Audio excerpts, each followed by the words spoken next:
أعوذ بالله من الشيطان الرجيم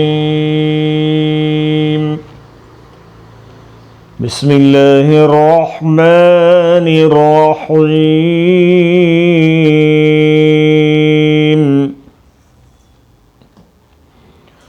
وأطيعوا الله ورسوله ولا تنازعوا فتفشلوا وتذهب ريحكم واصبروا إن الله مع الصابرين।